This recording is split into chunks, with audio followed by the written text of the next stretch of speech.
අද දවසේ අපේ තේමාව දිවැසිවරුන් පවා යේසුස් වහන්සේව දුටුව. ක්‍රියා 10 වෙනි පරිච්ඡේදයේ 43 වෙනි පදය. උන්වහන්සේ කෙරේ අදහන සියල්ලන්ට උන්වහන්සේගේ නාමය කරුණු කොටගෙන පාප කමාව ලැබෙන බවට සියලු අනාගත වක්තෘවරු උන්වහන්සේ ගැන සාක්ෂි දෙති කීවේය. කොර්නේලියස්ගේ නිවසට දෙවියන් වහන්සේ විසින් පේත්‍රස් තුමන්ව යොමු කළ අවස්ථාවේදී කොර්නේලියස්ට තිබුණා වූ අවශ්‍යතාවය තමයි දෙවියන් වහන්සේ ගැන පැහැදිලිව තවත් දැන ගැනීම.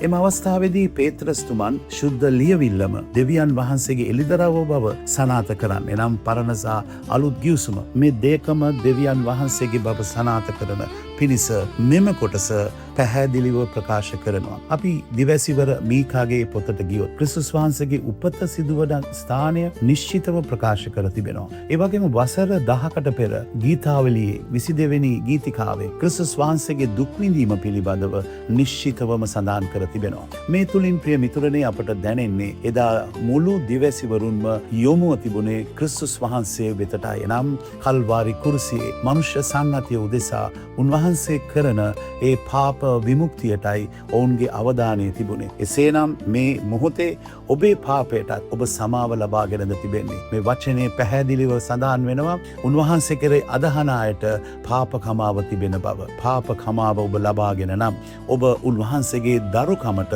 සුදුසුකම් ලබනවා. ඔබ උන්වහන්සේගේ දරුවෙක් නම් උන්වහන්සේගේ මුළු ආරක්ෂාවත් ඒ වගේම උන්වහන්සේගේ රාජ්‍යයේ තියෙන උරුමයටත් ඔබට අයිතිවාසිකම් කියන්ට අවස්ථාව ලැබෙනවා. එපමණක් නොවේ උන්වහන්සේගේ හස්තේ උපකරණයක් හැටියටත් දවසක උන්වහන්සේ ඔබව භාවිතා කරන්නට පටන් ගන්නවා. එසේනම් ප්‍රිය මිතුරනේ අපේ ජීවිතයේ වටිනාම දේ උන්වහන්සේව අල්ලාගෙන ජීවත් වීම. එසේම තවත් කරුණක් තමයි අපට තිබෙන මේ ජීවිතය කොයි මොහොතේ කොයි ආකාරයෙන් අවසාන වේද කියා අපට කිසිම අවබෝධයක් නැහැ. ඒක දන්නේ මහුත්තම දෙවියන් වහන්සේ පමණයි. එසේනම් අපේ ජීවිතය සූදානම් කරගෙන මේ පොළවේ අපේ පවුල් වලටත් අන් සමාජීය මනුෂ්‍යයන්ටත් අපි ආශිර්වාදයක් වෙමු. අපි යාඥා කරමු. ආදරණීය ජේසුස් වහන්සේ මේ දවස නිසා ඔබ වහන්සේට ස්තුතියි. ඔබ වහන්සේගේ මුළු කරුණාව තබලා ආශිර්වාද කරන්න. ඔබ වහන්සේගේ ප්‍රේමය තුල යැපී ජීවත් වෙන්න අන් අයටත් අපේ ජීවිත සාක්ෂියක් ආශිර්වාදයක්ම වේවා.